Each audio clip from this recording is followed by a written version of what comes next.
आज दिल्ली की सरकार ने 76,000 करोड़ का बजट पेश किया। इस बजट में सबसे अहम बात क्या रही? सबसे अहम बात थी 18 साल से ज्यादा उम्र की महिलाओं को हर महीने 1,000 रुपए से ज्यादा का मदद मिलेगा, आर्थिक मदद। इससे पहले आम आदमी पार्टी की सरकार पंजाब में महिलाओं को ऐसी मदद देने का ऐलान कर चुकी है। हिमाचल प्रदेश में भी आज ही महिलाओं के लिए हर महीने 1,500 रुपए देने का ऐलान हुआ है। 2014 के बाद से हर राजनीतिक दल महिला वोट पर ज्यादा ध्यान दे रहा है और इसकी वजह क्या है? इसकी वजह है देश की राजनीति का बदला हुआ चेहरा। अब मैं आपको पिछले 2 दिन में हुए 4 बड़े राजनीतिक घटनाक्रम दिखाता हूं। दिल्ली और हिमाचल प्रदेश में महिलाओं की आर्थिक मदद की योजना के बारे में आप जान गए हैं। अब आप ये देखिए कि बीजेपी ने लोकसभा चुनाव के लिए अपनी पहली लिस्ट जारी की। इसमें से आसनसोल, जो कि वहां पर एक संगीतकार और भोजपुरी फिल्म और संगीत के स्टार अभिनेता पवन सिंह को टिकट दिया गया, जबकि यूपी के बाराबंकी से उपेंद्र सिंह रावत को। दोनों ने टिकट वापस कर दिया। वजह क्या है? वजह है बीजेपी की औरतों के लिए सम्मान वाली इमेज। मतलब महिला वोट को ध्यान में रखकर पार्टियां बहुत संवेदनशील हैं, छोटी से छोटी बात का ख्याल रख रही हैं। महिला वोट के लिए राजनीतिक दलों ने अपनी संवेदनशीलता के साथ इकोनॉमी में भी खास जगह बनाई है। अब मैं आपको यह बताऊंगा कि भारत का नक्शा देखते रहिएगा और ये सुनते रहिएगा कि कश्मीर से लेकर कन्याकुमारी तक महिला सहायता के लिए क्या बजट है।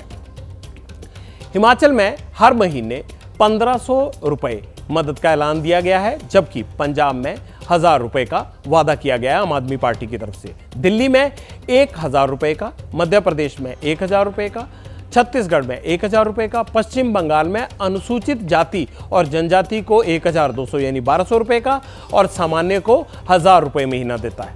बिहार में गरीब महिलाओं को 300 रुपए महीना, तमिलनाडु में 1,000 रुपए महीना, कर्नाटक में 2,000 रुपए महीना, तेलंगाना में 18 साल से ऊपर की महिलाओं को 2,500 यानी 2,500 रुपए महीना, आंध्र प्रदेश में SC, ST और BC यानी बैकवर्ड क्लास की महिलाओं को हर साल 18,750 रुपए की मदद दी जाती है। यह सारा सरकारी आंकड़ा है।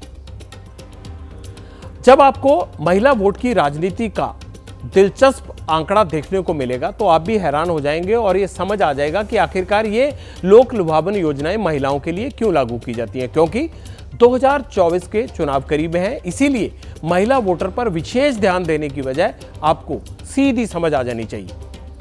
देश में महिला वोट 47 करोड़ का है, जो कि कुल वोट का 49% है। पिछले कुछ सालों में महिला वोटिंग लगातार बढ़ी है। 2019 में पुरुषों की तुलना में महिला वोट 0.17% बढ़ा। यह संयोग है या प्रयोग कि चुनावी नतीजे बीजेपी के पक्ष में आए। देश में और भी ऐसे राजनीतिक दल हैं जिनके बारे में चुनाव विशेषज्ञों का दावा है कि उनकी जीत में महिला वोट का बड़ा योगदान है। बिहार में नीतीश कुमार, पश्चिम बंगाल में ममता बनर्जी, दिल्ली और पंजाब में आम आदमी पार्टी और ओडिशा में नवीन पटनायक की सरकार। ये सब इसी की मिसाल है। यहां एक और सवाल उठता है। सवाल यह उठता है कि क्या महिला वोट राजनीति में अचानक महत्वपूर्ण हो गया या शुरू से ही इनकी भूमिका बहुत अहम थी? अगर शुरू से थी तो अब इतनी ज्यादा चर्चा हम क्यों कर रहे हैं? क्यों हो रही है? क्यों सबने अपने खजाने महिला योजनाओं के लिए यूं खोल दिए? तो इस पर भी हम अपने एक्सपर्ट की राय आपको सुनाना चाहते हैं। इसे आप बहुत ध्यान से सुनिएगा। हर पार्टी ये चाहती है कि महिला वोटरों को अपनी ओर साधा जाए, क्योंकि अगर महिला वोटरों में किसी भी पार्टी की बढ़त होगी तो उसे चुनाव में बढ़त हो सकती है। 50% वोटरों में अगर आपने 3, 4, 5% की लीड बना ली तो आप जीत के करीब पहुंच जाते हैं। यही वजह है कि चाहे बीजेपी हो, कांग्रेस हो या तमाम रीजनल पार्टियां हो, सारी पार्टियों की ये कोशिश है 2024 के चुनाव के मद्देनजर कि महिला वोटरों को साधा जाए। मध्य प्रदेश में हाल ही में बीजेपी सरकार ने बड़ी जीत हासिल की और ये कहा जाता है कि लाडली बहना स्कीम और जो तमाम महिलाओं के लिए योजनाएं बीजेपी सरकार ने निकाली थी उसका उनको फायदा मिला। तमाम सरकारें जो योजनाएं लेके आती हैं पिछले 5-7 सालों में ये देखने को मिला है, ऐसे मतदाता जिनको योजनाओं का फायदा मिलता है उनके वोट का बड़ा हिस्सा रूलिंग पार्टी के पक्ष में जाता है, क्योंकि महिला वोटर जिस ओर झुकेगा उस पार्टी को एक हेड स्टार्ट मिलता है, उस पार्टी को एक बढ़त मिलती है। वैसे अगर हम इसके आर्थिक पहलू को समझें तो पूरी दुनिया इस बात पर एक राय है कि अर्थव्यवस्था में महिला भागीदारी जितनी ज्यादा होगी, प्रगति भी उतनी ही ज्यादा होगी। हाल में एक बहुत ही चौंकाने वाला रिसर्च भी आया है। जनसंख्या में महिला की हिस्सेदारी 48% है, जबकि जीडीपी में उनकी भागीदारी केवल 18% है। भारत की वर्कफोर्स में अगर महिलाओं की भागीदारी पुरुषों से बराबर कर दी जाए तो जीडीपी में 27% की ग्रोथ हो सकती है। यह एक बड़ा आंकड़ा रिसर्च में सामने आया है। राजनीति में महिला के वोट प्रतिशत बढ़ने से जीत के जीडीपी में भारी बढ़त दर्ज हो रही है।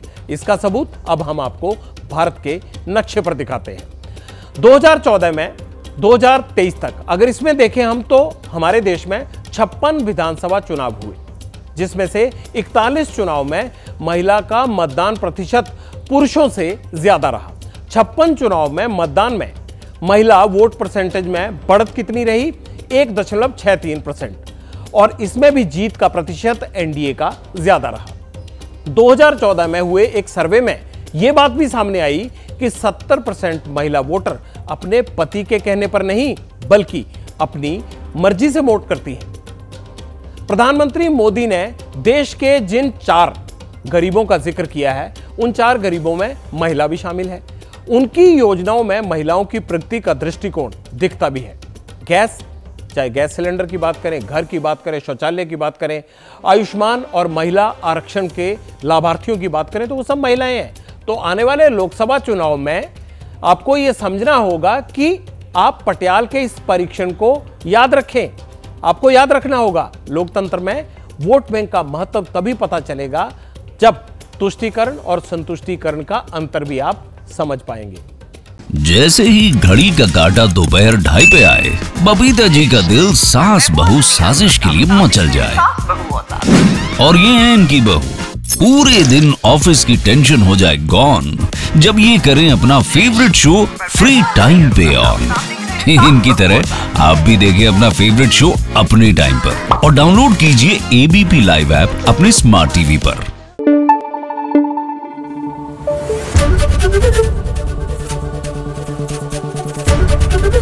एबीपी न्यूज आपको रखे आगे।